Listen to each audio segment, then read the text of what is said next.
अवसर फिर नहीं मिलने का,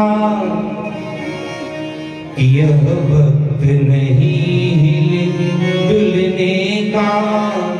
सत्संग करो सत्संग करो, यह अवसर फिर नहीं मिलने का। सत्संग करो सत्संग करो,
सबसे प्रिय सखी है। कोई बुरा काम करने के लिए बुलाया जाए तो कोनो बहाना नहीं करेंगे। अरे 20 किलोमीटर दूर से फोन कर दिया, अरे भाई 20 लोग घेरे हैं, जल्दी से 10 लोगों को लेकर आ, मारना है, उड़ के पहुंच जाएगा। हाँ, कोई बुरा काम करने के लिए बुलाओगे कोई बहाना नहीं, लेकिन 2 किलोमीटर दूर के मित्र को फोन करो, अरे आओ ना, हमारे मोहल्ले में कथा हो रही है, 50 बहाने आ जाएंगे।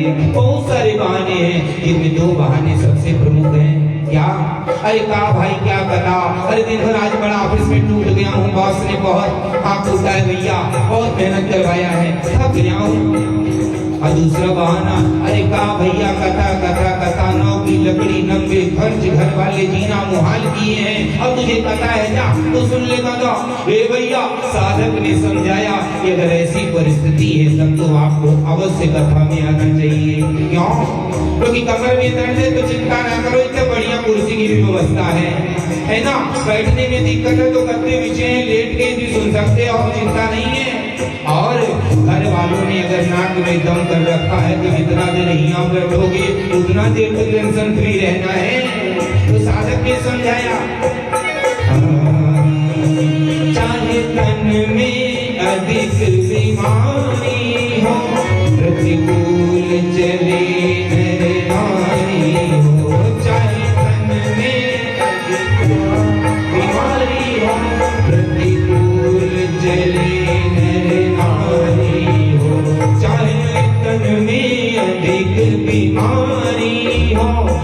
प्रतिकूल चले मेरे नारी हो, चाहे में कोई बीमारी हो, प्रतिकूल चले मेरे नारी। और प्रमुख आप सभी राजधानी के निवासी हो, पूरे प्रदेश से जितने अच्छे बढ़िया कथावाचक हैं सब आ चुके होंगे। कई बार आपने सबको सुना होगा, आजकल टीवी में भी व्यवस्था हो गई है। तो हो सकता है उन बड़े विद्वानों की आगे मुझे पागल बाबा की बातें कम समझ में आए। भैया हम तो भैया बहुत विद्वान तो है नहीं, बस आप लोगों के दम पे बोलने वाले हैं। इसीलिए प्रार्थना जो भी बोल रहा हूँ ना, आपने आरंभ में जो प्रार्थना किया है मेरे लिए, उसी के बल से बोल रहा हूँ। तो इसलिए निवेदन रहेगा,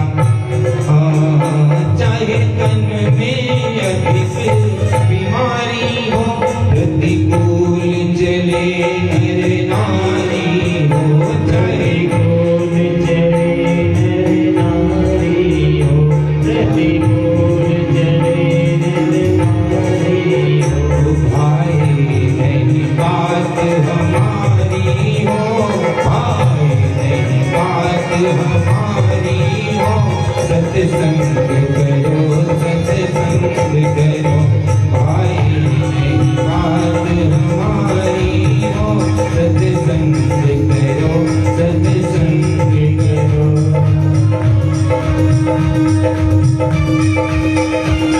भाई वो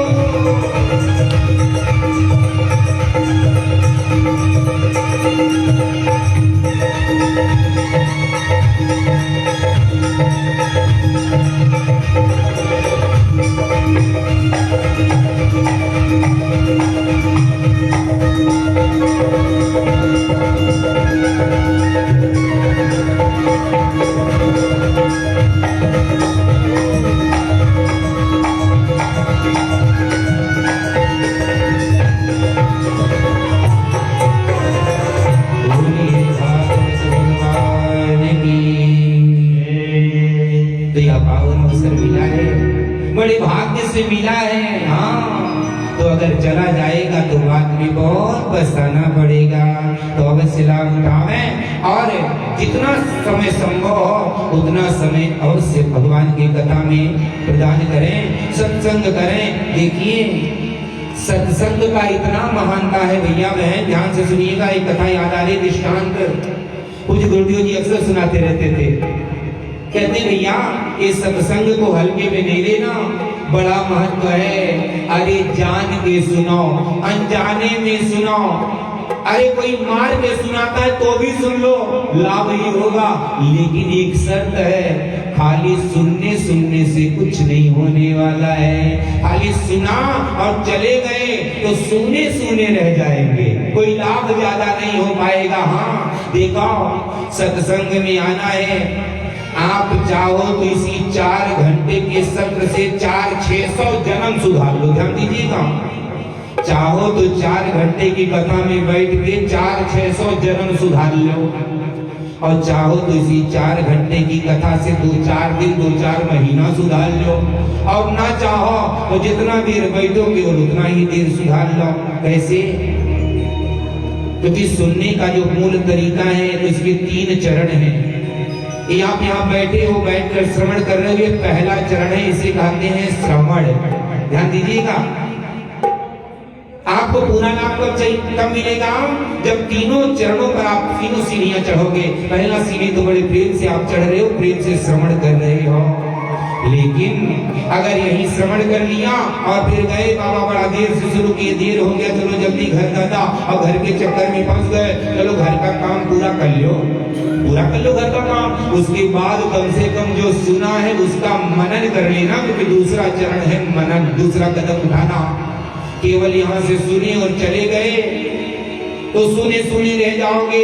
इसलिए घर पर जाओ, आज ही रात में जो कुछ भी सुना है उसमें से जितना याद आवे उसका एक बार अवश्य विचार कर लीजिएगा कि मेरे जीवन में इसका क्या प्रभाव पड़ सकता है या क्या प्रभाव पड़ रहा है। तो आप दूसरे चरण में आगे चले जाओगे। और तीसरा और अंतिम और सबसे श्रेष्ठ चरण है निधिध्यासन, यानी तद अनुरूप आचरण करना। अरे करोड़ों ज्ञान की बात बताऊंगा, जहां तक मुझे समझ नहीं आएगा लाखों विधियां बताऊंगा, कई नियम बताऊंगा। ये नहीं कह रहा हूं कि 18,000 श्लोक में जितना ज्ञान है सब अपनाए लो। अरे 8 दिन की कथा में 8 दिन ध्यान से सुनो, घर जाके मनन करो और 9वें दिन उसमें से जो मक्खन निकलना निकाल लो। इसमें से मैं क्या कर सकता हूँ, कोई जबरदस्ती भी नहीं। ध्यान दीजिएगा कि यही करोगे तो कल्याण होगा। ना ना ना ना, जो आपको अच्छा लगे। इतना दयालु, इतना कृपालु कोई मिलेगा हो स्वामी कि जो कहे जो तुम्हें अच्छा लगे वैसे करो। हाँ लेकिन करो, हम प्रसन्न रहेंगे। गुरु वृंदावन बिहारी लाल की। समय भी नहीं है कि सुबह 9 बजे आना है, 2 बजे जाना है, 10 बजे आना है, 5 बजे जाना है। 12 घंटा, 18 घंटा, 4 घंटा, 6 घंटा इतनी ड्यूटी निश्चित है, वो भी निश्चित नहीं है। उन्होंने कहा कि दिन में थोड़ा समय निकालो सुबह से लेकर रात तक और मेरे चरणों में मन को लगा लो। और बताऊं एक आसान उपाय। पुड़िया याद आ गई? पुड़िया याद है दीदी की भूल गई? श्रद्धा दीदी, मेरी पुड़िया जो मैंने वहां दिया था हॉस्पिटल पे, हॉस्पिटल वाली कथा में पुड़िया मैंने दिया था ना 2 याद है? इन लोगों को भी दे दे आपके? हाँ ठीक है, दीदी कह रही है दे दीजिए। तो 2 पुड़िया, ये दवा की पुड़िया है। संसार में डॉक्टर साहब के पास जाओगे बीमार होकर तो वहां पर आपको दवा की पुड़िया मिलेगी बीमारी के अनुसार। और उस दवा की पुड़िया की खासियत क्या रहेगी कि जितना गोली खाओगे उतना खाना खाली होता जाएगा। लेकिन यहाँ ये देखो, एक दवा खाना भी बन गया। यहाँ भी इलाज होता है, सत्संग के मन से भी इलाज होता है। कौन से रोगों का? ये भव रोग जो सता रहे हैं दादा। काम है, क्रोध है, लोभ है, मोह है, ईर्ष्या, दंभ, पाखंड, निंदा, चुगली, ये जो बहुत सारे भव रोग हैं, इन रोगों को दूर करने का बड़ा आसान तरीका। और 2 पुड़िया मैं दे रहा हूँ। 2 टाइम खाना भी है, जब चाहो तो दिन भर खाते रहो, कोनो साइड इफेक्ट नहीं। हाँ पैरासीटामोल ले आए कि दादा 100 डिग्री हो गया, लादू ही गोली खाने जल्दी से ठीक हो जाएंगे, और ज्यादा बुखार चढ़ जाएगा। गुरु वृंदावन बिहारी लाल की जय। लेकिन यहाँ की पुड़िया, हाँ दिन भर खाते रहो, नुकसान नहीं होगा, फायदा ही फायदा होगा। और दिन भर समय नहीं मिल पा रहा है तो कम से कम 2 समय निश्चित कर लेना। क्योंकि भाई बताना ना कि बुरे काम के लिए बहुत सारे समय मिल जाते हैं, लेकिन अच्छे काम के लिए, भगवान का नाम भजने के लिए, कथा सुनने के लिए समय कम ही मिल पाता है। बहाना होता है व्यस्तता का। अरे महाराज क्या करें, बड़ी व्यस्तता है, बड़ी व्यस्तता है, I am busy every time. लेकिन 2 समय तो ऐसा होता है जब सारे व्यस्तता आपसे दूर हो जाते हैं। एक समय जब आप रात में सोने के लिए अपने बिस्तर पर जाते हो, लेकिन क्या करें दादा, आई दादा मोबाइल राम हो गए, 4G 5G। हाँ निधियां आती रहती है, मोबाइलियां छूट जाता है। हम उनका देखें तो उस पर भी लाइक कर दें, हमारा फ्रेंड है उसने किया था। गुरु वृंदावन बिहारी लाल की जय। तो ये जो आपका समय है उस समय को तो अपने लिए रखो। देखो संसार में जब तुम आप सभी सारा समय दूसरों को भी दे दोगे तो अपने लिए कब समय निकालोगे? तो 2 समय, ज्यादा नहीं तो 2 समय अपने लिए समय निकालिए। निवेदन है मेरा, रात को सोने से पहले बिस्तर में गए हो, नींद की आगोश में जाने से पहले 2 पुड़िया उपयोग कर लेना। सुबह में जब जगे हो, जगकर धरती पर पांव रखने के पहले 2 पुड़िया का उपयोग कर लेना।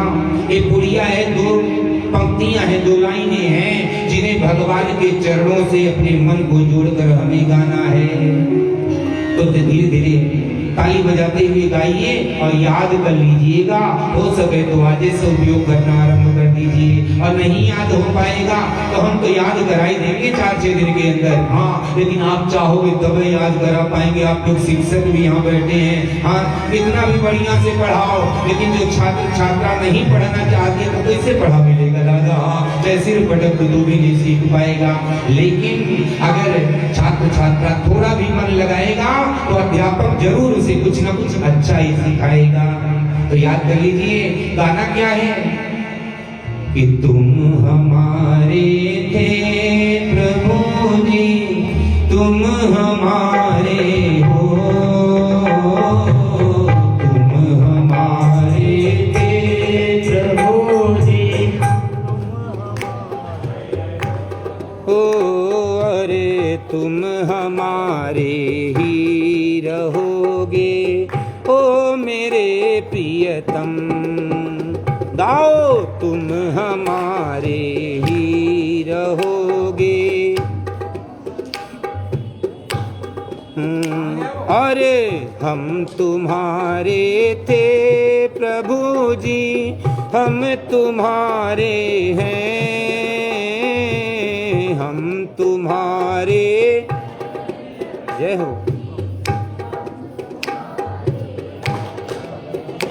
अरे हम तुम्हारे ही रहेंगे ओ मेरे प्रियतम, प्यारे हम तुम्हारे ही रहेंगे। गाओ हम तुम्हारे थे प्रभु जी, हम तुम्हारे हैं, हम तुम्हारे थे।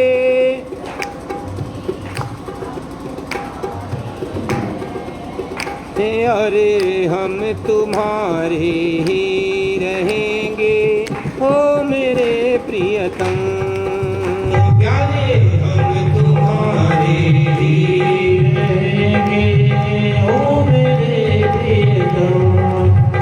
बोलिए वृंदावन बिहारी लाल की जय। शायद मेरे ठाकुर जी ना जो लोग दूर से सुन रहे हैं कि यहाँ भी तो वही आ रही है, उनके लिए बार बार कटपिट हो रहा है कि अरे यहाँ से सुनोगे तो कुछ ना कुछ चला जाएगा, बहुत हवा आया है, लाइट आने जाने से कोनो फर्क नहीं पड़ेगा। हाँ, क्योंकि भाई आप लोग बैठे हो तो सुनाएंगे, जो बाहर बैठे हो अब भाई घर पे नहीं सुन पाएंगे। तो ठाकुर जी सिखाए रहे भैया घर पे सुनने का तो मिलेगा, लेकिन बीच बीच में कट जाएगा क्योंकि लाइट आता जाता रहता है। बोलो वृंदावन बिहारी लाल की जय हो। तो यही दोनों पंक्तियां बैठा लीजिए मन में और भगवान के चरणों में मन को लगा के नित्य प्रति गाते रहेंगी। तो ये पुड़िया मेरी ऐसी है, ये 2 पुड़िया पाओगे और 4 पुड़िया पेट में ऊपर से अलग से फिरा जाएगा। बोलिए भागवत भगवान की। तो आज यह सत्संग की महिमा कहा कि अगर चाह कर सुनो तो लाभ करना ही है, अनजाने में अगर सुन लिया तो भी लाभ करेगा, लेकिन कब? जब तीनों चरणों को पार कर जाओगे। ध्यान से सुनना है और जो सुना उसको मनन करना है, बार बार विचार करना है और विचार करके अपने जो कर सकते हो वह बात को पकड़ लेना है और जीवन में उपयोग करते रहना है। तो अगर केवल बैठ के सुन लिया तो जितना देर बैठे उतना देर कल्याण है। घर गए विचार किया तो जितना देर तक विचार करोगे, 1 महीना 2 महीना 4 महीना जितने दिनों तक कथाओं के बारे में विचार करोगे उतने दिन तक कल्याण होता रहेगा। और अगर कोई एक बात भी पकड़ लिया और जीवन में उपयोग कर लिया ना, तो यह जीवन तो बनेगा ही, आगे के भी सैकड़ों जीवन बन सकते हैं। बोलिए भागवत भगवान की। एक गांव था, उस गांव में एक चोर रहता था, खानदानी चोर।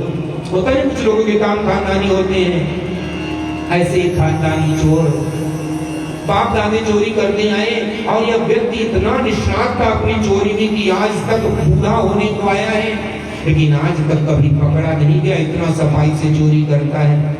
उसका एक ही बेटा है और बेटे को अपनी विद्या में निष्णात कर रहा है।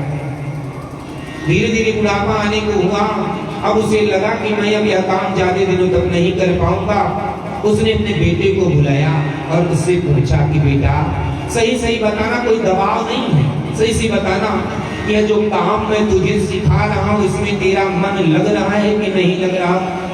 लड़के ना पिताजी ये तो अपना खानदानी काम है, लग रहा है मेरा मन। बोले पक्का यही काम जीवन भर करने को तैयार है? बोले हाँ पिताजी एकदम तैयार हूँ। तो बेटा मेरी एक बात गांठ बांध ले, अगर तुझे अपने इस कार्य में सफल बनना है तो जीवन में कभी सत्संग मत करना। ध्यान दीजिएगा, उस चोर ने अपने बेटे को सिखाया कि बेटा अगर तुझे अपने कार्य में सफल होना है तो जीवन में कभी सत्संग मत करना, क्योंकि सत्संग में जाओगे तो हम बाबा लोग ऐसी ऐसी बातें बताएंगे कि अगर ज्यादा दिल पर ले लिया तो अपने काम से तुम मुंह मोड़ लोगे, सफल नहीं हो पाओगे। जी पिताजी गांठ बांध लिया। कुछ दिन बाद उसके पिताजी चले गए।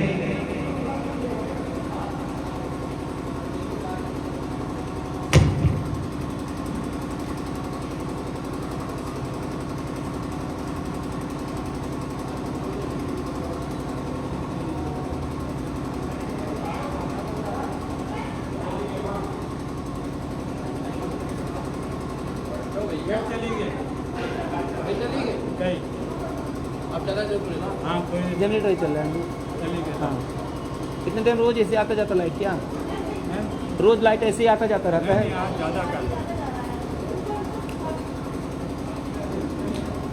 बोलिए भागवत भगवान की जय। आज उसके पिताजी चले गए। अब यह भी बड़ा नामी चोर बड़ी सफाई से काम करता है और पिताजी ने जो बात कहा है एकदम गांठ बांध लिया है। अब रास्ते में आते जाते अगर कहीं सत्संग की आवाज दिख पड़ती है तुरंत कान बंद कर लेता। ना ना ना ना, पिताजी का आदेश है। देखिए यहाँ एक बड़ा सुंदर ज्ञान मिल रहा है। क्या कि हमें गुणग्राही होना चाहिए, दोषग्राही नहीं होना चाहिए। किसी के भीतर अगर देखना हो तो उसके गुण देखने का प्रयास करना चाहिए, अवगुण नहीं देखना चाहिए। अरे देखने को आए तो राजा रामचंद्र जी जो भगवान के अवतार हैं उनके जीवन में भी देखने वाले को दोष दिख गया तो हम आप किस खेत की मूली हैं। देखने पे आ जाओ तो बड़े से बड़े श्रेष्ठ के भीतर भी बुराइयां मिल जाएंगी और अगर देखने पे ही आ गए तो बड़े से बड़े दुष्ट के भीतर भी अच्छाई मिल जाएगी। अपने कर्म से चोर है, चोर है, कितना गड़बड़ काम कर रहा है, गलत कर्म कर रहा है, लेकिन इसके जीवन से भी एक बड़ी सुंदर शिक्षा मिल रही है कि इसके पिता ने जो कह दिया है उसको गांठ बांध लिया है। यानी माता पिता की आज्ञा का पालन करना चाहिए। एक चोर भी कर रहा है और हम आप अगर ऊंचे ऊंचे पद पर डीएम एसडीएम और ना जाने क्या क्या बनने के बाद अगर माता पिता का आज्ञा पालन नहीं कर पाएंगे तो समझ लीजिए कि कथा वाले चोर से भी नीचे हमारा पायदान होगा। आज पिता का कहा वचन है, इसलिए गांठ बांध लिया है, नहीं सुनता है। एक दिन की बात है, आजकल तो धीरे धीरे सुधार आ रहा है लेकिन फिर भी कहीं नव निर्माण के कारण या कहीं कुछ भी लाखों प्रयास करें लेकिन सड़कें गड्ढा मुक्त नहीं हो पा रही हैं। और कहीं कहीं तो ज्यादा ऐसा दिखता है कि सड़क में गड्ढा नहीं, गड्ढे में ही सड़क दिखाई पड़ता है। ऐसे एक दिन किसी गांव में जाना था चोरी करने, रात का समय, अंधियारी रात, पुरानी बात है, मोबाइल थाने की टार्च जला ले और चोर अगर टार्च लेकर चलेगा तो चोरी कब कर पाएगा बेचारा, ये भी बात है। जा रहा था, कथा कहीं हो रही थी, अचानक से कथा की आवाज कानों में पड़ी, तुरंत उसने कान बंद कर लिए, चलने लगा। अंधेरे में समझ में नहीं आया और एक गड्ढा था, उस गड्ढे में पैर पड़ा और धड़ाम देना गिर गया। और जब आगे हम गिरते हैं तो हमारे हाथ ही सबसे पहले आगे जाते हैं। हाथ आगे गया, गिरा, बड़ा चुटहीन हो गया, लेकिन सब चोट भूलकर, सारी पीड़ा भूलकर, पिता का वचन न कहीं खराब हो जाए, अपने कानों को तुरंत मूंद लिया और उठकर भाग चला। क्यों? क्योंकि आवाज सत्संग की वहां भी कानों में आ रही थी।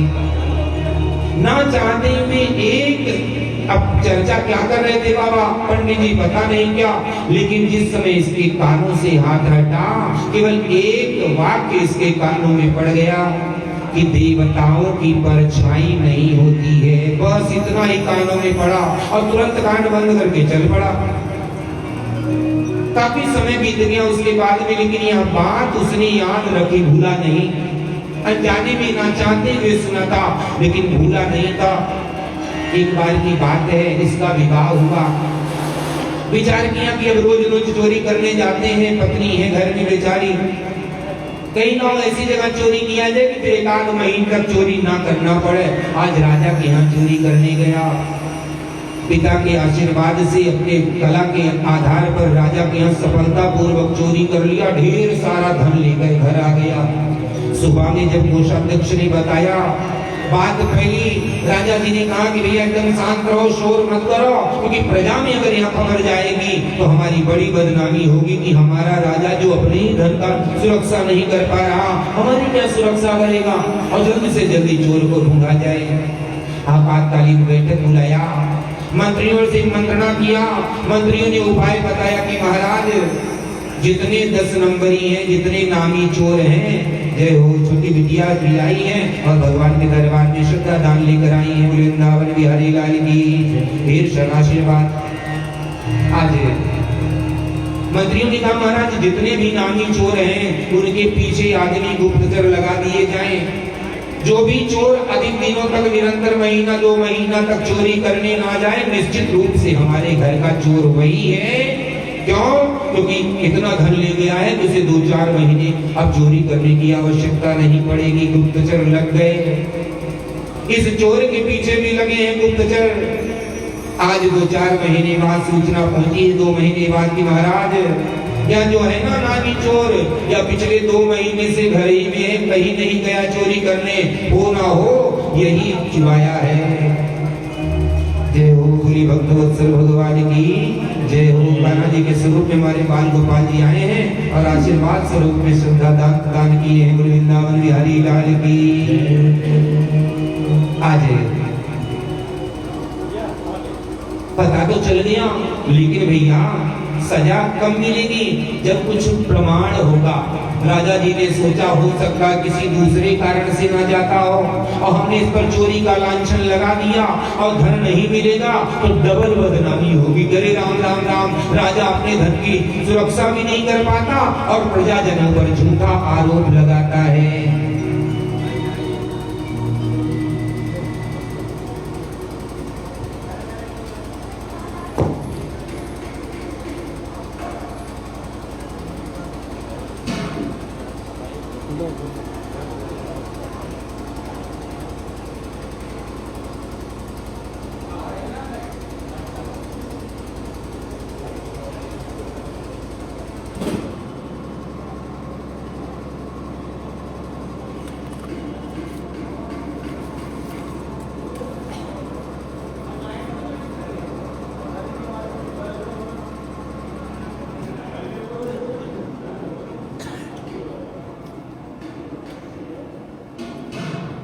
बोलिए वृंदावन बिहारी लाल की जय। राजा ने मंत्रियों को बुलाया, भैया क्या करें, कैसे पता चलेगा? जो प्रधानमंत्री जी थे ना बड़े होशियार थे, उन्होंने कहा महाराज मेरे पास तरीका है। बोले क्या? बोले चोर डाकू ना भगवती महाकाली के बड़े उपासक होते हैं, मेरे पास तरीका है। मैं आज आधी रात में माँ काली का स्वांग धर के जाऊंगा और 2-4 सैनिकों को, और हड्डी उड्डी का आजकल होता नहीं, आजकल डीजे वाले भी नाचने लगे, हड्डी का पहन के पूरा कपड़ा लगता, भूत प्रेत नाच रहे हैं दादा। हाँ बोले भूत प्रेत बना के 2-4 को अपने साथ लेकर जाऊंगा और उसके मुख से बुलवाऊंगा और रंगे हाथ पकड़ कर लाऊंगा। अरे बहुत अच्छा विचार है, जल्दी जाओ। आज आधी रात के समय प्रधानमंत्री जी माँ काली का स्वरूप बना लिया, 2-4 चेला चापड़ भी बना लिया भूत प्रेत के रूप में, काले काले लबादे उड़ाकर हाथों में लिया है सबने मशाल, और पहुंचे आधी रात में दरवाजा खटखटाया, बहुत जल्दी झोंक गया कौन है? आधी रात को दरवाजे में झीरी थी, उस झीरी से देखा तो सामने भगवती काली। हरे राम राम, तुरंत दरवाजा खोला है और जाकर चरणों में गिर पड़ा, प्रणाम करके रे मैया बड़ी कृपा बड़ी कृपा। अरे हमारे पिताजी तो पूरा जीवन आपका पूजन करते रहे, उन्हें दर्शन नहीं मिला, शायद उन्हीं का आशीर्वाद है कि मुझे दर्शन मिल गया। बड़ी जोर से डांट लगाया, प्रधानमंत्री जी काली मैया के रूप में है ना, क्या कुछ झूठी बात कहना है? अरे भैया क्या गलती हो गई, क्या गलती हो गई? थर-थर कांपने लगा, बार बार कहता है मैया मैया। अरे तेरा पिता कितना अच्छा था कि जब भी कहीं चोरी करता था तो कुछ न कुछ लाकर मेरे स्थान पर चढ़ा दिया करता था। तूने इतना बड़ा हाथ मारा है, राजा के घर करोड़ों की चोरी कर लिया और 10 रुपए का भी कपूर मेरे यहाँ नहीं जलाया। अब मिठाइयाँ की बात क्या कहें, तुझे मैं अवश्य इसका दंड दूंगी। अभी थर-थर कांपता हुआ कुछ कहने वाला था कि अचानक उसकी दृष्टि पड़ गई भूमि पर।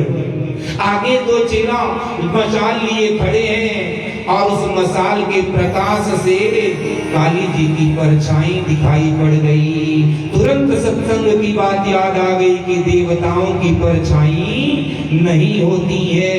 अब लाख उस काली माँ के स्वांग में प्रधानमंत्री ने हड़काया, लेकिन इसने नहीं माना, नहीं भैया किसी ने आपको गलत सूचना दिया है। अंत में प्रधानमंत्री जी को वापस आ जाना पड़ा और राजा जी से कहना पड़ा कि नहीं नहीं वह चोर नहीं है, अपने यहाँ कोई दूसरा चुरा के गया है। आज सत्संग की महिमा उसे मालूम हो गई और उसने आज कहा कि पिताजी आपने कहा था कि यह काम करना है तो सत्संग मत करना। पिताजी आज इस काम में भी सफलता सत्संग के कारण मिली है, नहीं तो आज मैं जेल में होता। इसलिए पिताजी अब क्षमा करना, अब यह काम मैं बंद करता हूँ और भगवान के चरणों में लग जाता हूँ। और उसने यही तो पुड़िया पकड़ लिया इसी संत से और दिन रात गाने लगा और उसका कल्याण हो गया। तो आप भी अगर गाओगे, दिन रात नहीं गा सकते तो समय बता दिया, रात को बिस्तर में जाने के बाद, सोने नींद आने के पहले और सुबह सोकर उठने के बाद जमीन पर पांव रखने के पहले एक बार, ज्यादा नहीं तो कम से कम एक बार भगवान के चरणों में अपने मन के तार को जोड़िएगा और प्रेम से गा लीजिएगा कि तुम हमारे थे प्रभु जी, तुम हमारे हो, तुम हमारे थे प्रभु जी, तुम हमारे हो, अरे तुम हमारे ही रहोगे ओ मेरे प्रियतम।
दो बार 10 बार मनन करिए और जो अपने लिए अच्छा लगे, जो अच्छा लगे कि मैं यह कर लूंगा या कर लूंगी, वही अपना लीजिए।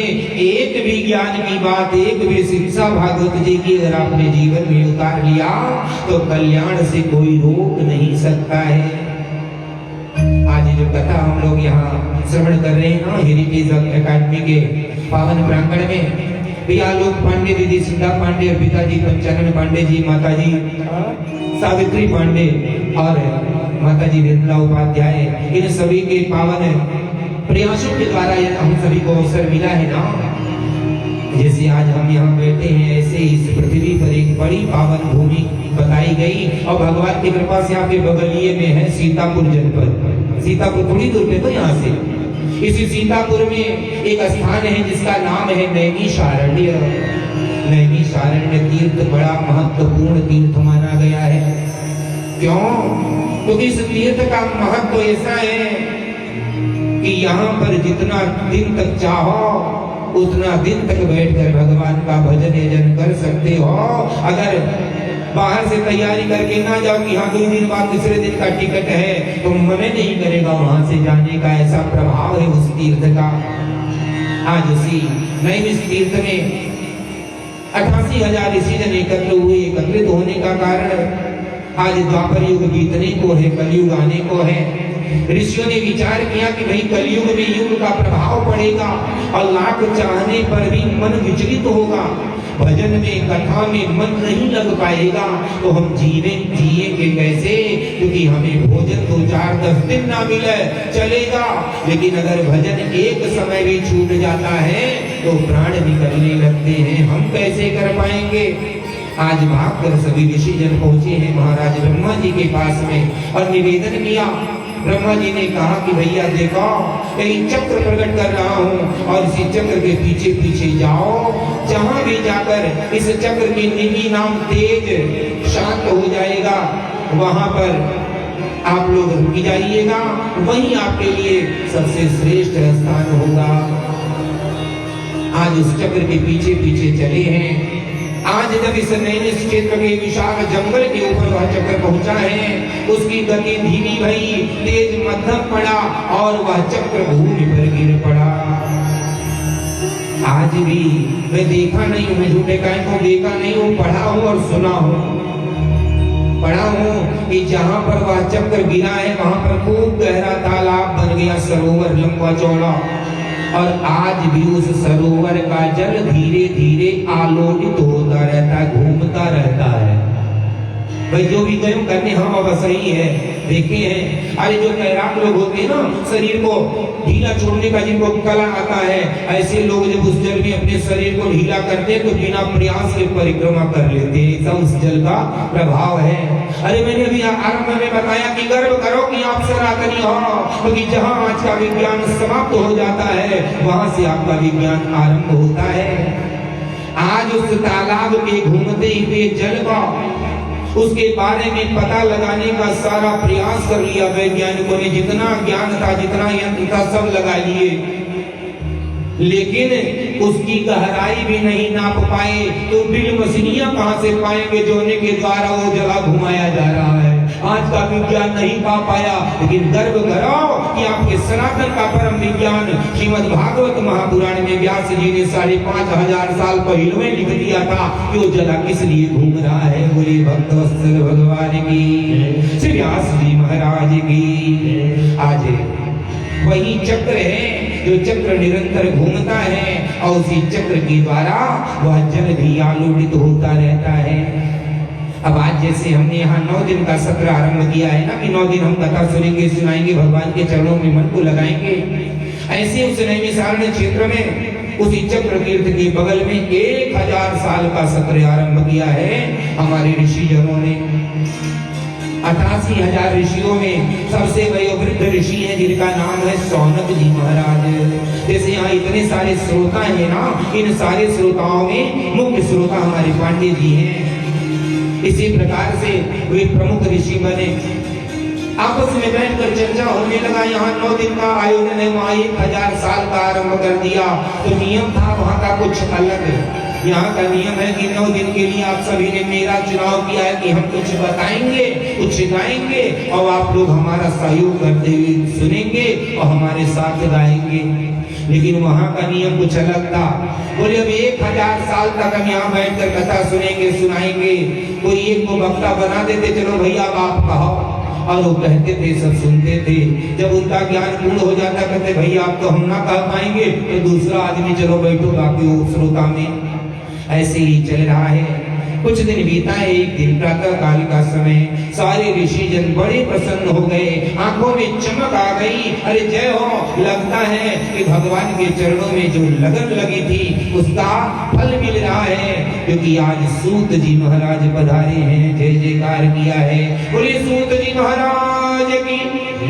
ये सूत जी महाराज महर्षि रोमहर्षण के पुत्र हैं और महर्षि वेदव्यास के परम शिष्य हैं। सारे पुराणों के ज्ञान में निष्णात हैं। आज सूत जी आए हैं, शौनक जी ने स्वागत किया। आज खूब जलपान आदि करा के पुष्ट किया, हाथ जोड़े, बोले महाराज आज से कोई जबरदस्ती नहीं है, लेकिन निवेदन है कि अब आप यहाँ से ना जाइएगा, हमें कुछ कथा सुना दीजिए तब जाइएगा। सूत जी भी बड़े प्रेमी, बोले कोनो चिंता नहीं है, हाँ थकान वकान को बगल धराओ, चलो कथा सुनाने का सुनाओगे। बोले महाराज जिसमें हमारा कल्याण हो सुनाओ। आरंभ हो गया कथा। अरे होते होते होते होते 400-500 बरस बीत गए।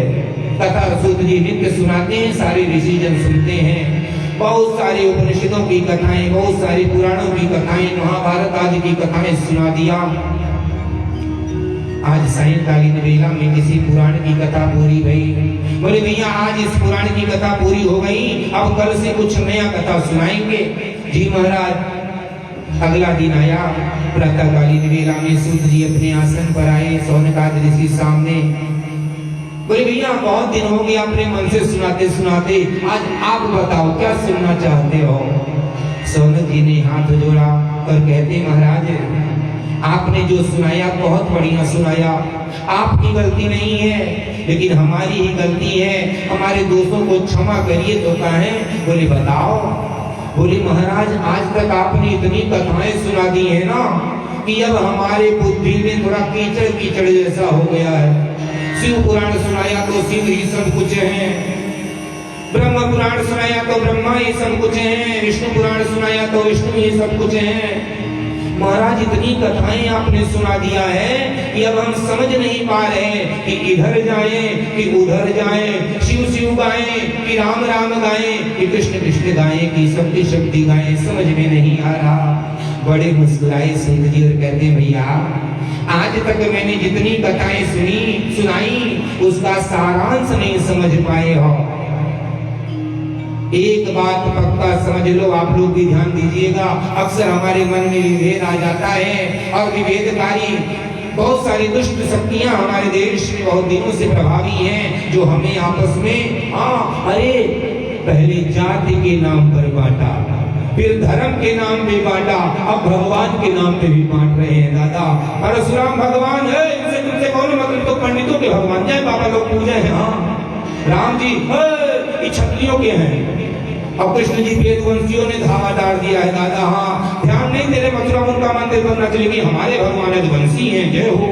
अब बुद्ध भगवान को तो छिपाने लगे हमारे जो शूद्र तबके के भाई लोग हैं। हे भैया अब आगे नहीं बोलूंगा, नहीं तो राजनीति आ जाएगी। नहीं तो ये बात को मैं मैंने 10 वर्ष से कहता आ रहा हूँ, लेकिन इस वर्ष से बंद कर दिया क्योंकि आजकल हमारे यहाँ राज्य भी एक बाबा का है और बाबा की बातें तो ऐसी होती हैं। तो अब बात नहीं कहूँगा, समझ लीजिएगा। बाबा ने कई बार कहा है, बोले वृंदावन बिहारी लाल की जय हो। बांटते बांटते बांटते बांटते यहाँ तक ला दिए कि आज हम भगवान के नाम पर भी बट गए हैं। तो अब बटना छोड़ दो, नहीं तो बांग्लादेश में काटे जा रहे हैं, वो भागकर भारत में आ जाएंगे और तुम्हें जब काटा जाएगा तो या तो हिमालय की ऊंची चोटियां या समुद्र की गहराई, दूसरा कहीं जगह मिलने वाला नहीं है। अंतिम समय चल रहा है, जाग जाओ और अपने धर्म में लाग जाओ। अगर अपनी सुरक्षा, अपने परिजनों की सुरक्षा, अपने आने वाले भविष्य अपने बच्चों की सुरक्षा चाहते हो, बोले सत्य सनातन धर्म की जय हो। तो छोटे भैया ने दिया है नारा, नाम भी वही है, काम भी वही है। थोड़ा हनुमान जी की कृपा उन पर ज्यादा हम मनाते, बाबा थोड़ी सा हम लोग और कर दो। हाँ थोड़ी तो हम पर भी है, तभी तो बोल पा रहा हूँ ना, लेकिन थोड़ा और कर दे। हाँ बोल वृंदावन बिहारी लाल की। भाई ने कहा ना कि अगर सुरक्षित रहना है तो संगठित होना पड़ेगा, क्योंकि संघे शक्ति कलौ युगे, कलयुग में संघ में शक्ति है। जिन कर्मचारियों का संघ नहीं है उनकी कोई सुनवाई नहीं होती है, लेकिन जिन कर्मचारियों का संघ बन गया है, हाँ कौने सरकार में दम की मांग नहीं मानेंगे। बोलो वृंदावन बिहारी लाल की जय। गलत कहूंगा तो बताइएगा, प्रबुद्ध जन है। तो इसलिए संघ में शक्ति है, लेकिन संघ में ब्राह्मण संघ, क्षत्रिय महासभा, वैश्य महासभा, चमार महासभा में पटके रहोगे तो कोनो काम के नहीं होगे। हिंदू महासभा में संगठित होना पड़ेगा, हिंदू बनना पड़ेगा।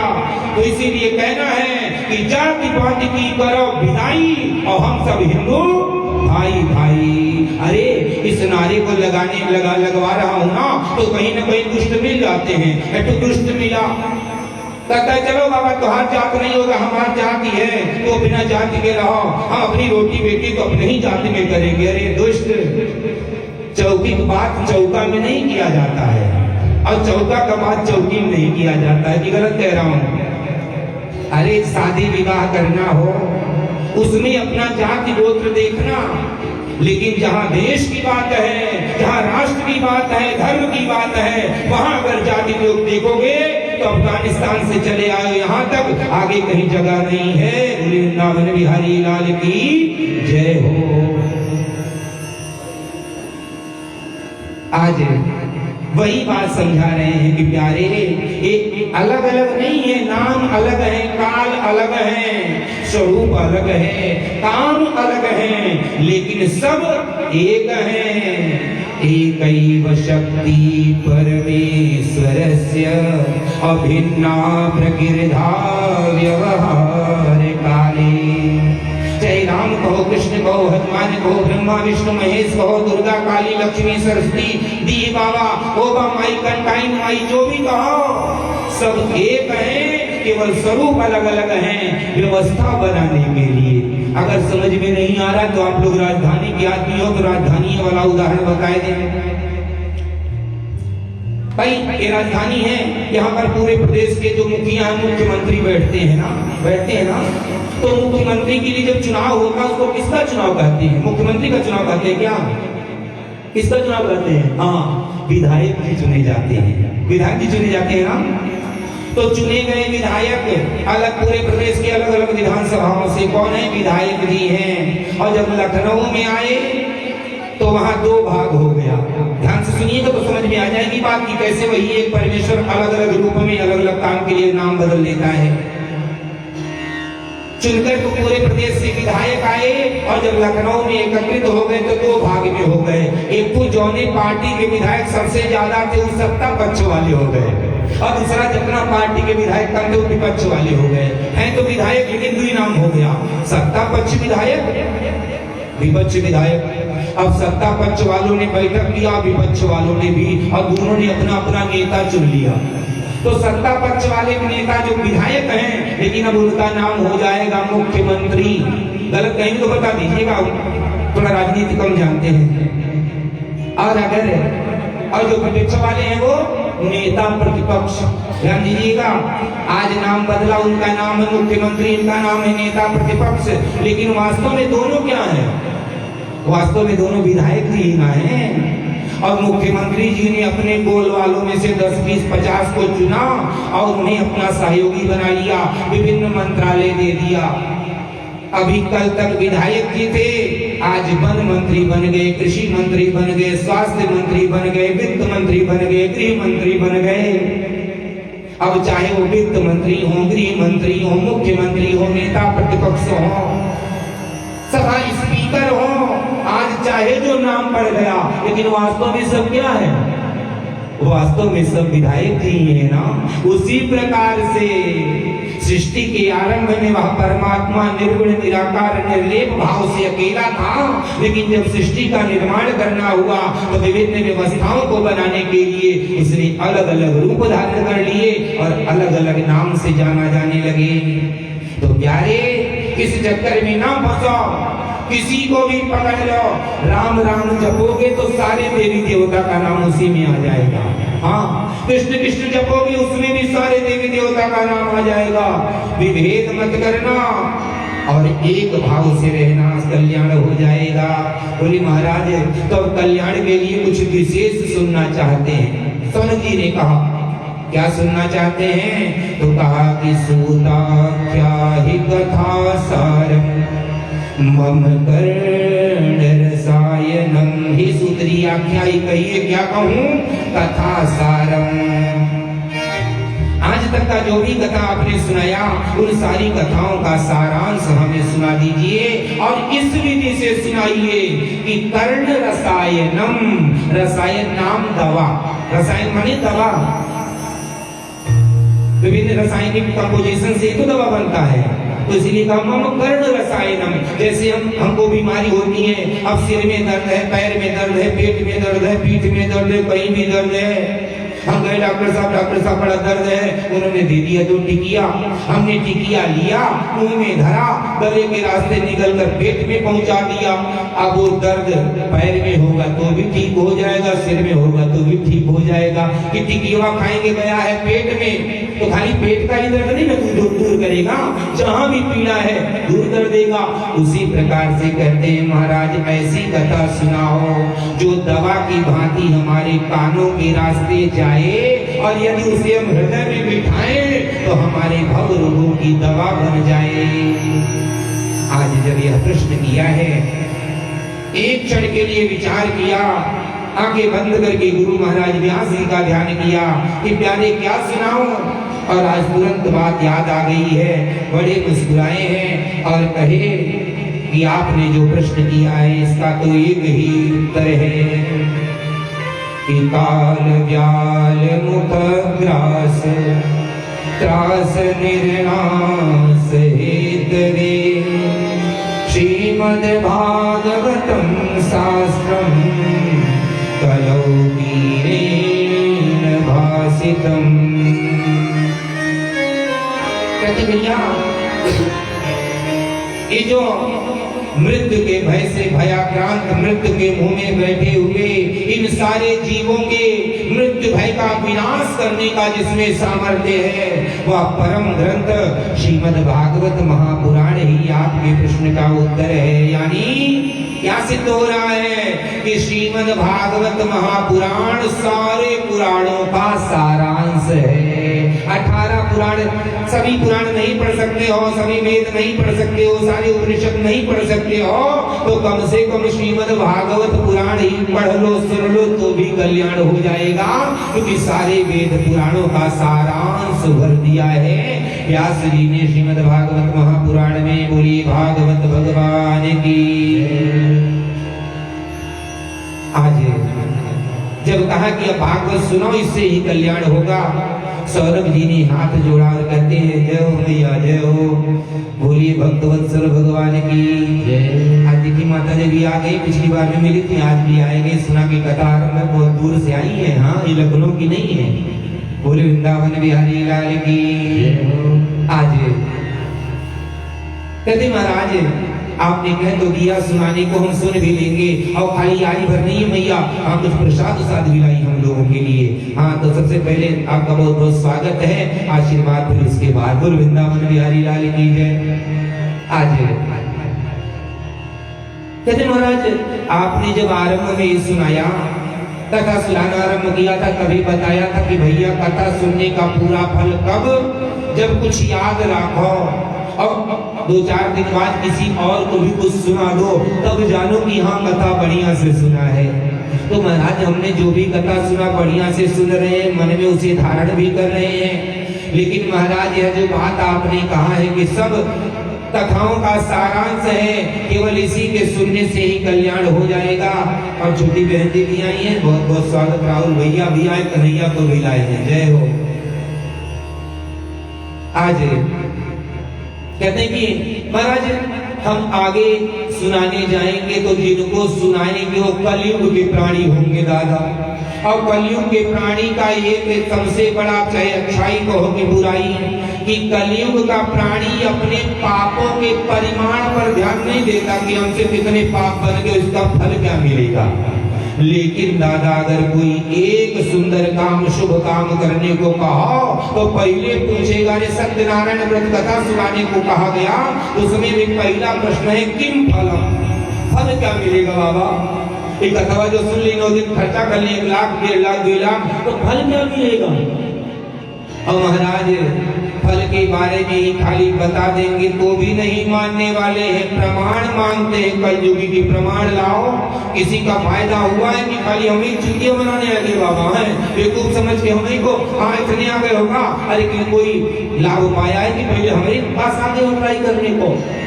तो महाराज कृपा करो कथा बाद में सुना दीजिएगा, पहले कथा के बारे में जो आपने कहा उसका कुछ प्रमाण हमें बता दीजिए। क्षमा करिएगा हमें नहीं चाहिए महाराज, लेकिन हम जब सुनाने जाएंगे किसी को तो पहले वो प्रमाण मांगेगा, क्योंकि वो कलयुग का मानव होगा। बोलिए भक्तवत्सल भगवान की। तो कहते भैया अगर प्रमाण कहते हो ना तो ये प्रमाण इसीलिए केवल यह बात, इस बात का सबसे बड़ा प्रमाण है कि श्रीमद् भागवत महापुराण के जैसा कोई दूसरा पुराण नहीं है, दूसरा कोई ग्रंथ नहीं है। क्योंकि आज जब महाराज परीक्षित को 7 दिनों में मरने का श्राप लगा, आज सारे ऋषि जन आए हैं, प्रश्न किया है कि महाराज 7 दिनों में मरने वाले को क्या करना चाहिए, कोई उत्तर नहीं बता पाया। आज सुखदेव जी पधारे हैं।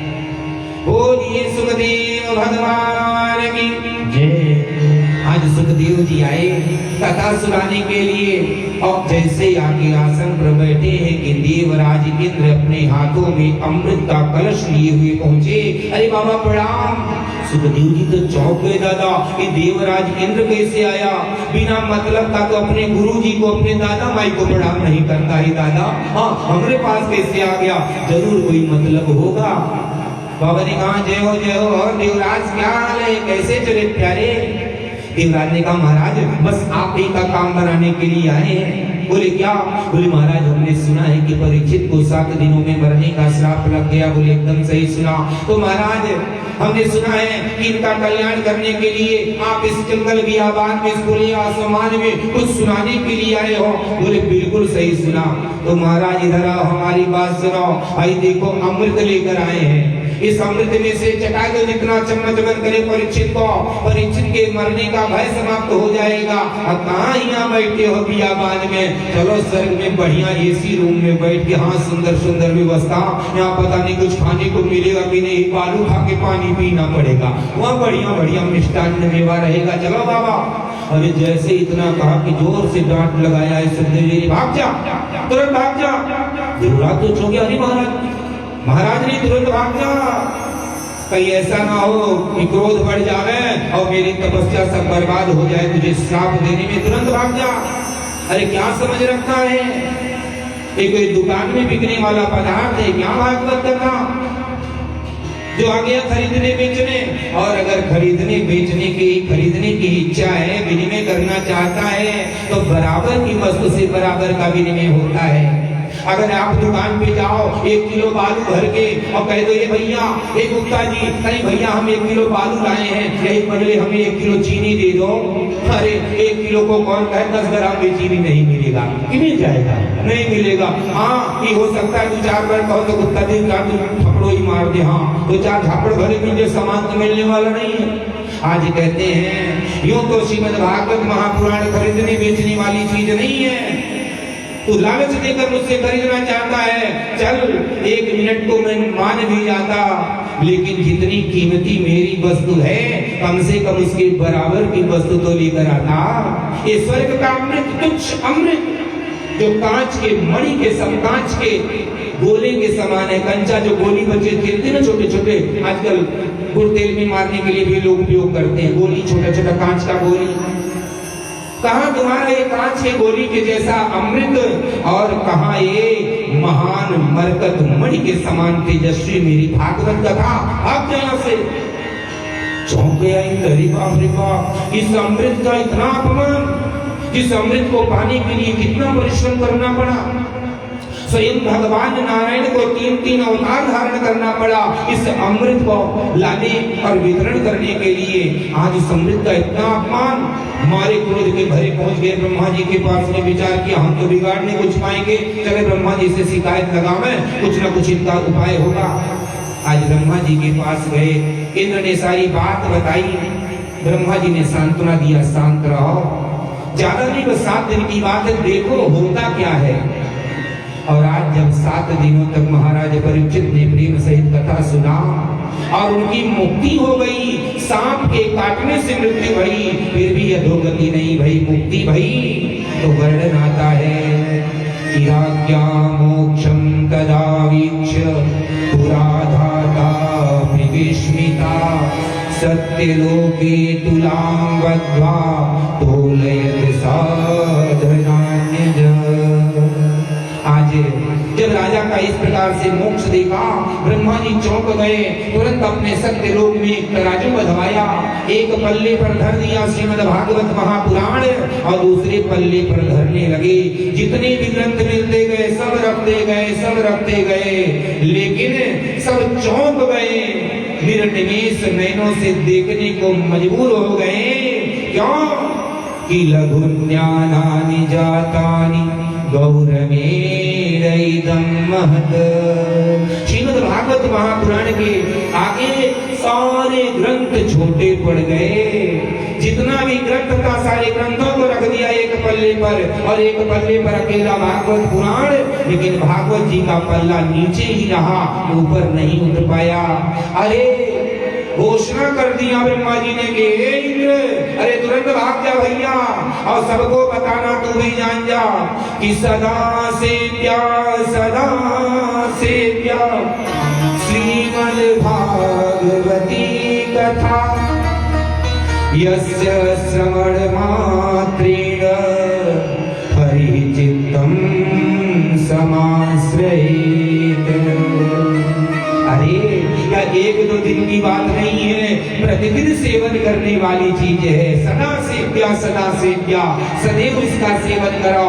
इसका श्रीमद् भागवत की कथाओं का हमें नित्य सेवन करना चाहिए। अब सेवन करना चाहिए, ध्यान दीजिएगा, ये नहीं कहा कि हमें रोज सुनना चाहिए, सेवन करना चाहिए। मौका मिले ऐसे गांव मोहल्ले में, घर के अगल बगल दूर कहीं भी ऐसा आयोजन हो तो वहां जाके सुनो, और जब कथा सुन के आओ तो घर पे बैठ के उसका ध्यान करो, मनन करो, याद करो, और फिर घर वालों को सुनाओ जो नहीं जा पाए हैं। हाँ, इस प्रकार से हमें नित्य श्रीमद् भागवत महापुराण का सेवन करना चाहिए, क्योंकि श्रीमद् भागवत महापुराण के स्मरण मात्र से भगवान श्री हरि हृदय में प्रकट हो जाते हैं। बोली भागवत भगवान की।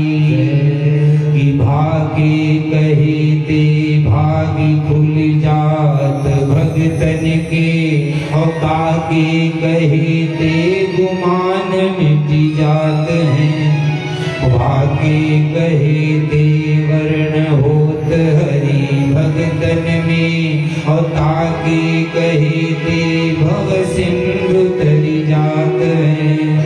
बोली भागवत भगवान की। कथा भागवत की है कल्याणकारी, कथा भागवत की है कल्याणकारी, मगर ये करे गीत असर धीरे धीरे, मगर ये करे गीत असर धीरे धीरे।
कलयुग के आदमी इतना आसानी से थोड़ी ना सुन लेंगे जैसे हम कहे। जैसे उदाहरण बताएंगे तो दो चार तो जरूर हमसे कहेंगे अरे बाबा तो हुआ आप भी थे कहा जब परीक्षित जी को कथा सुनाया जाए। अरे नहीं बाबा वो ब्रह्म लोक में आप रहे होंगे। हाँ दादा तो हम क्या बताएंगे। तो धरती का उदाहरण भी बता दीजिए जो इन्हें धरती वालों को समझा सके।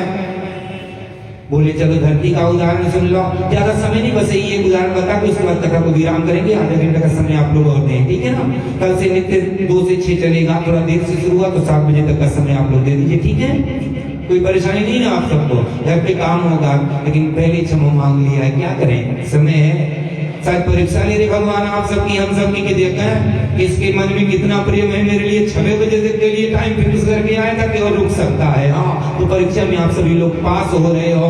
भगवान की कृपा ऐसे ही बनी रहे और आप लोगों के द्वारा ऐसे ही हम जैसों का भी सहायता होता रहे ताकि गलती होने के बाद भी बढ़िया से गाने का अवसर मिलता रहे। बोले वृंदावन बिहारी लाल की।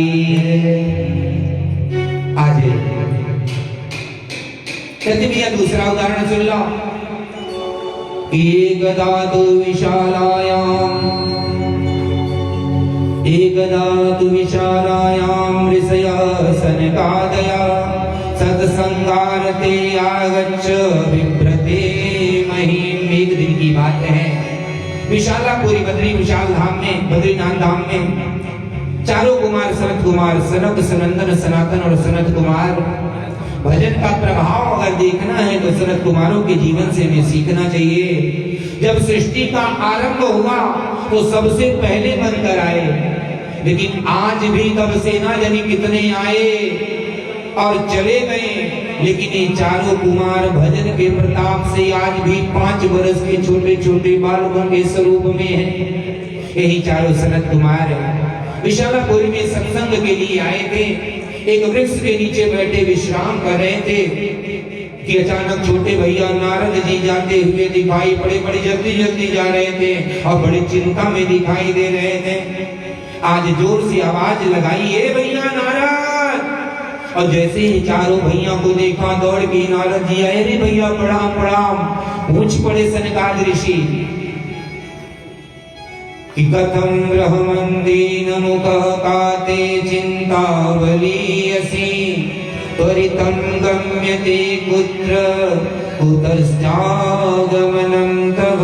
हे ब्राह्मण देवता अरे काहे बड़े चिंतातुर दिखाई दे रहे हो भैया। अरे आप तो ऐसे हो कि आपको देखकर चिंता की भी चिंता भाग जाए और आप ही चिंता में। अरे चिंता तो वह करे जिसने 2-4 घर मकान बनाया हो 2-4 परिवार जिसने बढ़ाया हो। महाराज कभी रहने के लिए कोई झोपड़ी भी नहीं बनाया कि रात में आंधी वाधी आ गया झोपड़ी उड़ गई उसी की चिंता में दौड़ रहे हो। कहीं चिंता में हो। नारद जी ने हाथ जोड़ा कहते भैया क्या बताएं। बस ये समझ लीजिए कि आपकी ही खोज में दौड़ रहा था। अब मैं चिंता मुक्त हो जाऊंगा मुझे विश्वास हो गया। पूरी बात बताओ। नारद जी ने कहा कि भैया तीनों युगों में सभी कालों में मैं सारे लोकों में घूमता रहा। आज कलयुग जब से लगा है तब से मैं पृथ्वी लोक पर नहीं आया था। आज महाराज पृथ्वी पर आने का मन किया और जब पृथ्वी पर आया तो बड़ी खराब हालत दिखाई पड़ी है। कहते महाराज मैं संतों के यहाँ गया तो वहां भी संत भी अब नाम के ही रह गए हैं। काम के बड़े कम बचे हैं। जो बचे हैं वो भी इन नामियों के चक्कर में या तो कहीं जंगल बियाबान में जा छुपे हैं या स्वयं को अंतर्हित कर लिए सामने नहीं आते हैं। क्योंकि महाराज आज संतों का खाली नाम रह गया है। क्योंकि ब्रह्मचारी जी के 10-20 बच्चे मिल जाते हैं दादा। त्यागी जी का महल अटारी पजेरो गाड़ी और थार गाड़ी मिल जाता है दादा। त्यागी जी का अरे कोई गृहस्थ का मिले तो ठीक है। वकील साहब खरीदे कोई गृहस्थ है त्यागी थोड़ी ना है। हाँ लोग उनको देखने लगे। हाँ हम हो खरीद ले तो हमारा भी चलेगा क्योंकि हम भी त्यागी गृहस्थ त्यागी नहीं ना। हम भी तो गृहस्थ बाबा बाबा ना समझिएगा। हाँ हमारे पत्नी बच्चे हैं। हाँ वृंदावन बिहारी लाल की जय। माता पिता भी हैं भगवान की दया से हम भी गृहस्थ बाबा हैं। लेकिन ये जो त्यागी जीवन का टाइटल चला लगाते हैं वो भी थार गाड़ी से चल रहे हैं। 2500 गाड़ियों का काफिला चल रहा है भैया। मौनी बाबा के आश्रम में खूब शोर शराबा दिखाई देने लगा है। और महाराज साधु संतों के यहाँ तो चलो फिर भी कुछ गनीमत है, लेकिन गृहस्थों के यहाँ तो महाराज बड़ी दिक्कत है, बड़ी परेशानी है। आज मैं घर घर में घूमा और परेशानी देख कर आया हूँ कि कलयुग बैठा मार कुंडली, जाऊं तो मैं कहाँ जाऊं। कलयुग बैठा मार कुंडली, जाऊं तो मैं कहाँ जाऊं। अब हर घर में रावण बैठा, इतने राम कहाँ से लाऊं। अब हर घर में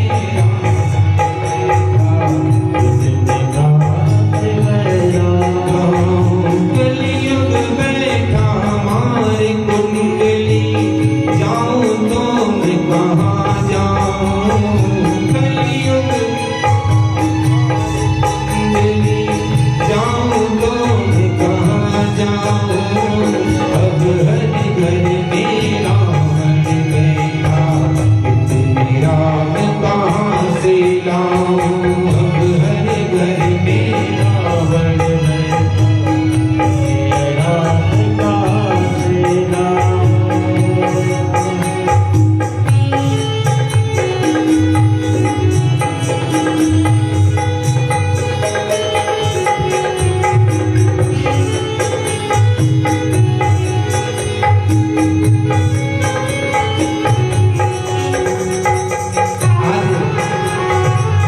कलयुग का ऐसा प्रभाव है।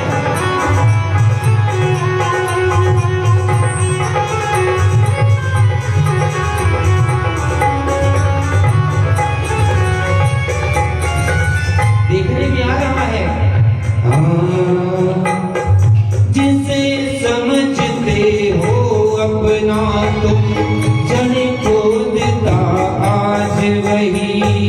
जिसे समझते हो अपना तुम, जन को देता आज वही। रामायण की बातें तो लगती है सपना कोई। रामायण की बातें तो लगती है सपना कोई। सबकी दासी एक मंत्रा, सबकी दासी एक मंत्रा। आज वही घर घर पाऊं। अब हर घर में रावण बैठा, इतने राम कहाँ से लाऊं।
चकल कदम तरुणी प्रभुता के श्यालको बुद्धिदायक कन्या विक्रयणो लोभात दंपति नाम चकल कदम। आज धीरे धीरे कलयुग में जैसे जैसे समय बढ़ रहा है महाराज, मैंने देखा कि आजकल मानव के जीवन में सारे संबंध समाप्त हो गए हैं। बस एक ही संबंधी सबसे बड़े माने जाते हैं, साले साहब। कोनो भी काम होता है, कुछ विचार विमर्श करना होता है, उन्हें बुलाया जाता है। चलो महाराज कोनो बात नहीं, सबको भुलाए दिए, साले साहब को अपनाए लिए, दूनी को अपना के रखें तो ठीक है दादा, लेकिन सलाह खूब लिया जाता है, मांगा ठेंगा नहीं जाता है। बोलो वृंदावन बिहारी लाल की जय। हाँ, सलाह लेने के लिए तो बुलाए जाएंगे, और जब मानना होगा तो सब ठेंगा दिखा देंगे, तो हमसे होशियार हम ऐसे करेंगे। और इसीलिए दंपति नाम चकल कदम। हमारे भैया कितना परेशान कर लो और कबो बात ना मान लो, बोले तरीके तुम भोजन नहीं बनाएंगे, जाओ बनाओ खाओ। अरे तो कैसे नहीं बनाओगे, झोटा उखाड़ के तमाम तरह के दंपति नाम चकल कदम। बोलो वृंदावन बिहारी लाल की जय। महाराज ये सब देख देख कर मेरा मन बड़ा व्यथित था। मैं भाग चला की धरती छोड़ के जा रहा हूँ। अचानक याद आ गया वो धाम जहाँ से अभी अभी गए हैं मेरे श्याम। और जैसे ही इस वृंदावन की याद आई, मैं चल पड़ा। महाराज जब वृंदावन में पहुंचा ना, आहा, सारा दुख जाता रहा, क्योंकि उस प्रेम की नगरी में पहुंचा हूँ। ऐसा प्रेम का जाल उमड़ा है कि सारा दुख जाता रहा। विचार किया यहाँ इतना आनंद है तो चलो यमुना में स्नान भी कर लें। अब यमुना किनारे हम पहुंचने वाले थे, दूर से ही दिखाई पड़ा कि स्त्रियों का समूह बैठा है। आगे गया तो देखता हूँ कि उनके बीच में एक स्त्री भी बैठी है जो बहुत रो रही है। संत हृदय मन किया कि चलूं, लेकिन जब पास गया तो देखा कि वहाँ केवल स्त्रियां ही स्त्रियां बैठी थी महाराज। और सामान्य जन के लिए भी नियम है कि जहाँ स्त्रियों का समाज हो वहाँ पुरुषों को नहीं जाना चाहिए। जहाँ खाली महिलाएं बैठी हो वहाँ पुरुष को नहीं जाना चाहिए। तो महाराज मैं संत ठहरा तो मैं कैसे उस नियम को ना मानूं, मैं भी वापस चल पड़ा। लेकिन जैसे ही सिर पीछे घुमाया, एक पग आगे बढ़ा था कि तब तक पीछे से आवाज आई। वही महिला जो रो रही थी स्त्री, उसी स्त्री ने आवाज लगाया है कि भो भो साधो क्षणं तिष्ठ मच्चिंतामपि नाशय। हे साधु बाबा, हे महाराज, अरे कहाँ जा रहे हो? अरे कुछ देर के लिए, क्षण भर के लिए तो हमारे पास आ जाओ। आपको देखकर थोड़ा मन की व्यथा दूर भई थी। आइए और हम पर कृपा बनाइए, हम बड़ी चिंता में हैं, हमारी चिंता को दूर करिए। कहते भैया जब उन्होंने मुझे बुलाया मैं भाग कर गया। मैंने पूछा कि का तुम का विमो, क्योंकि मैंने देखा कि वह स्त्री रो रही थी उसके लिए कि उसके सामने दो बूढ़े व्यक्ति पड़े हुए थे जो बिल्कुल मृत प्राय थे, मरने की ओर उन्मुख। मैंने परिचय पूछा कि बेटी तुम कौन हो, ये दोनों कौन हैं और स्त्रियां कौन हैं?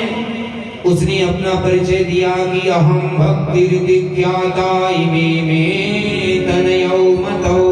हे महाराज मैं भक्ति नाम से जानी जाती हूँ, और ये जो दोनों बूढ़े बूढ़े पड़े हैं ना, ये हमारे पति नहीं है, जेठ नहीं है, ससुर नहीं है महाराज। इमे में तनयौ मतौ, ये दोनों मेरे बेटा हैं। चौंक गए नारद जी। हाँ बाबा, इसीलिए मैं बड़ी परेशानी में हूँ। जरा विचार करिएगा कि माँ युवा बनी बैठी रहे और सामने बेटे वृद्ध होकर जर्जर होकर मृत प्राय हो जाएं, उस माँ के लिए कितना कष्ट होगा। और बाबा मैं भी इसी दशा में थी दादा। हाँ, अभी 2-4-10 दिन पहले मैं भी इसी दशा में थी। सौराष्ट्र से आरंभ होकर, कर्नाटक से आरंभ होकर, महाराष्ट्र, गुजरात, सौराष्ट्र से होते हुए यहाँ तक आते आते मैं भी पूरी हो चुकी थी। लेकिन आज जब वृंदावन में आई, यमुना पुरी पर पहुंचकर मुझे तो युवा अवस्था मिल गया, लेकिन मेरे दोनों बेटा ज्ञान वैराग्य और भी बूढ़े जर्जर हो गए। कृपा बनाओ और इन्हें स्वस्थ करो महाराज। नारद जी ने कहा कि भैया भक्ति देवी का निवेदन मानकर मैंने जितना झोली में चूरन चटनी था सब चटाई दिया महाराज। वेद पढ़े, वेदांग पढ़े, गीता पाठे, मुहुर्मुहु बार बार गीता पाठ किया। लेकिन जब तक तो मैं पाठ करूं कुछ स्वस्थ हो जाए, और जैसे ही पाठ बंद हो तुरंत फिर वैसे पढ़ जाए। मैं बहुत परेशान हो गया, भगवान को याद किया मदद करने के लिए। तो आकाशवाणी हुई, हे नारद, उद्यम सफलस्तेयं सत्कर्मं करो, तुम्हारा उद्यम सफल होगा, सत्कर्म करो। मैं तो चौंक गया दादा, ये वेद पढ़ना, वेदांग पढ़ना, पुराण पढ़ना, गीता पढ़ना, अगर यहाँ सुंदर काम नहीं है तो आखिर और वह सुंदर काम कौन सा होगा, सत्कर्म कौन सा होगा। फिर से आकाशवाणी हुई कि कोई संत बताएंगे महाराज।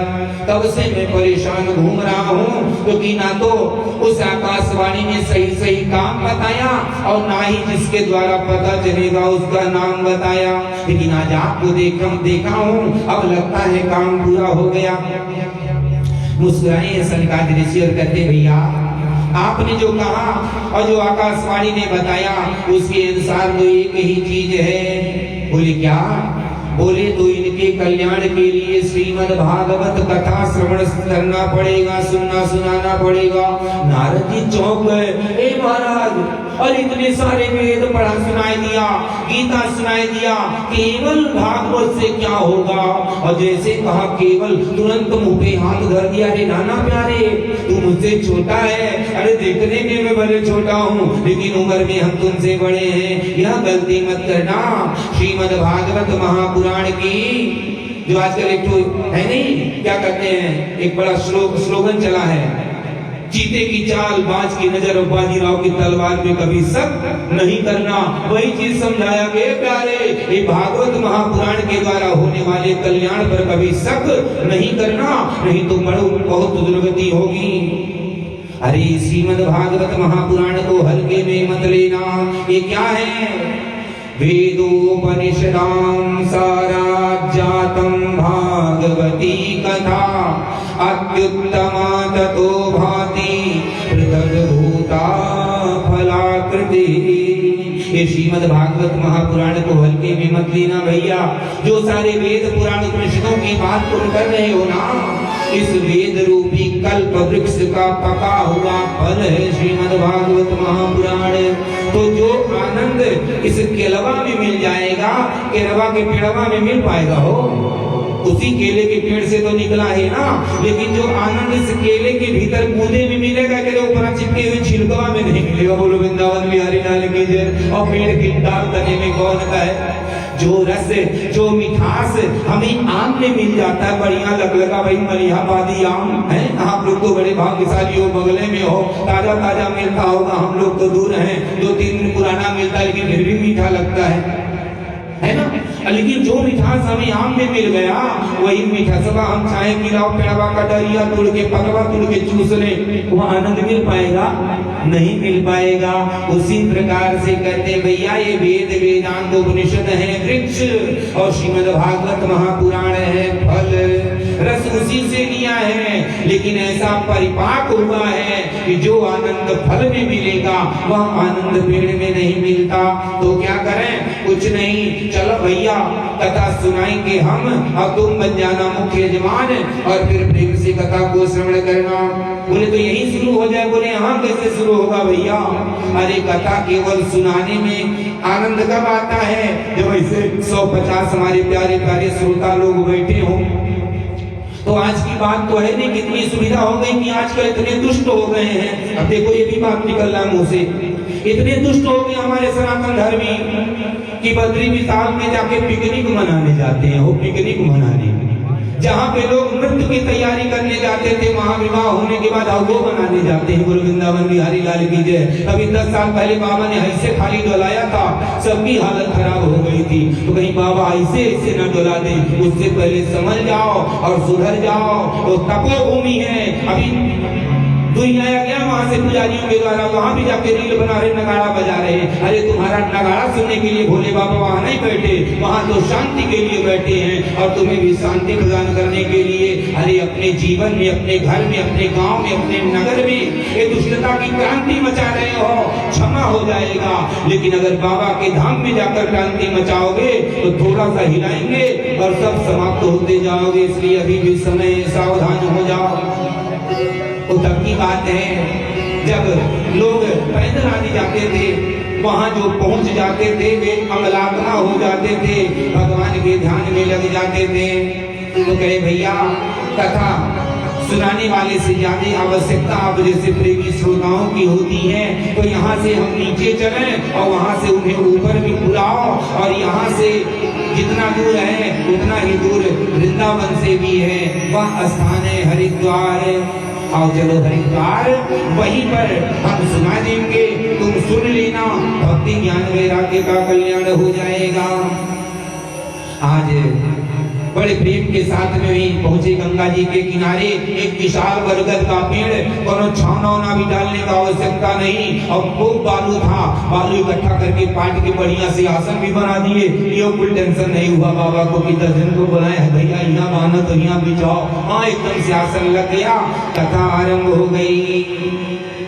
आज दोनों सगे भाई हैं, चार कुमार, सनत कुमार और नारद जी। सनत कुमार बन गए हैं वक्ता और नारद जी बन गए हैं श्रोता, अपने कल्याण के लिए नहीं। देखो कथा सिखा रही है कि श्रीमद् भागवत महापुराण अपने लिए कोई सुन ले तो उसका कल्याण तो होता ही होता है, अगर उस पर कृपा बना के उसके लिए कोई दूसरा ही सुन लेना तो उसका भी कल्याण हो जाता है। बोलिए भागवत भगवान की। आज नारद जी बने हैं मुख्य जबान और चारों सनत कुमार बने हैं मुख्य वक्ता, और भक्ति और ज्ञान और वैराग्य के कल्याण के संकल्प के साथ कथा आरंभ हो गई। खूब प्रेम से कथा भया। आज 7वां दिन कथा पूर्ण हुआ है, और कथा की आरंभ और अंत में कीर्तन आवश्यक होता है। सनकादि ऋषि कीर्तन कराने लगे, ऐसा दिव्य कीर्तन कि वहां अर्जुन, प्रहलाद जी, ध्रुव, जितने भी परम भागवत भक्त हैं भगवान के, सभी देवता, यक्ष, किन्नर, गंधर्व सब एकत्रित हो गए हैं, और सब अपने अपने वाद्य यंत्र बजा रहे हैं। जिसको कुछ बजाना नहीं आता उतालिए बजा रहा है, और सब मिलकर गा रहे हैं। श्री कृष्ण गोविंद हरे मुरारे, हे नाथ नारायण वासुदेव। श्री कृष्ण गोविंद हरे मुरारे, हे नाथ नारायण वासुदेव। श्री कृष्ण गोविंद हरे मुरारे,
जयकार कर उठे, क्योंकि सबने देखा कि अचानक से भक्ति माता अपने दोनों बेटा ज्ञान वैराग्य के साथ में प्रकट है गई और खूब दाता तैया करके नृत्य करने लगी हैं। बोलिए भक्ति महारानी की, नारद जी महाराज की, सरकादि भगवान की।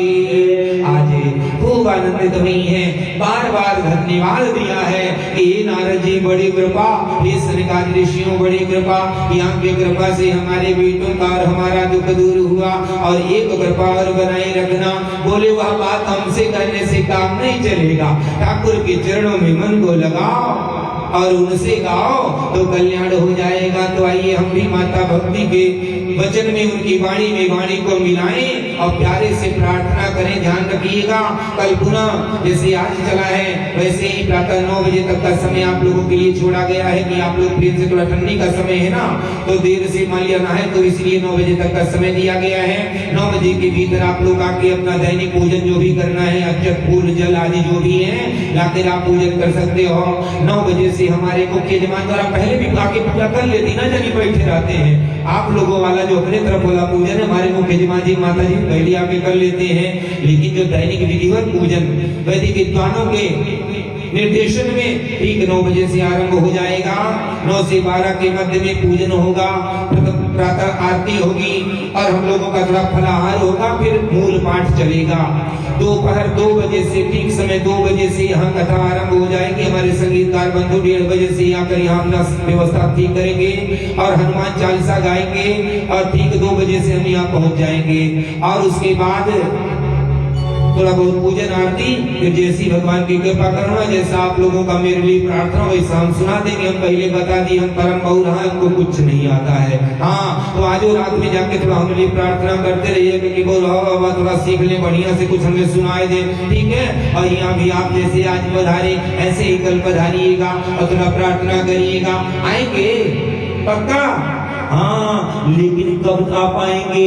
जब कृपा बनाएंगे, जब इनकी कृपा होगी तभी ना पाएंगे। तो इसलिए आओ हम सभी मिलकर ठाकुर से चरणों में मन को लगाकर गाएंगे कि प्यारे कृपा बनाए रखना, लागे लगन मत तोड़ना, ओ प्यारे लागे लगन मत तोड़ना, हरि जी मोरी लागे लगन मत तोड़ना, हरि जी मोरी।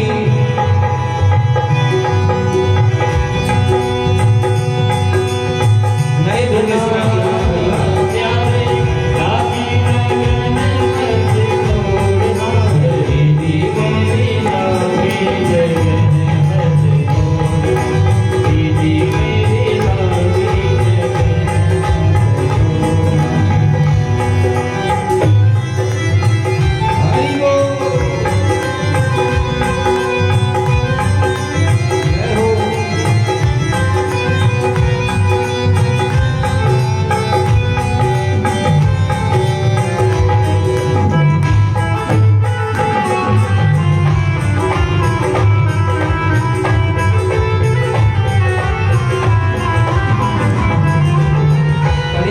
होइएगा।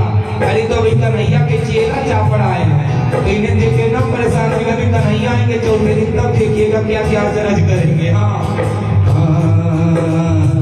जले गहरा नाव पुरानी, जले गहरा नाव पुरानी, हम सब नाविक हैं अज्ञानी, हम सब नाविक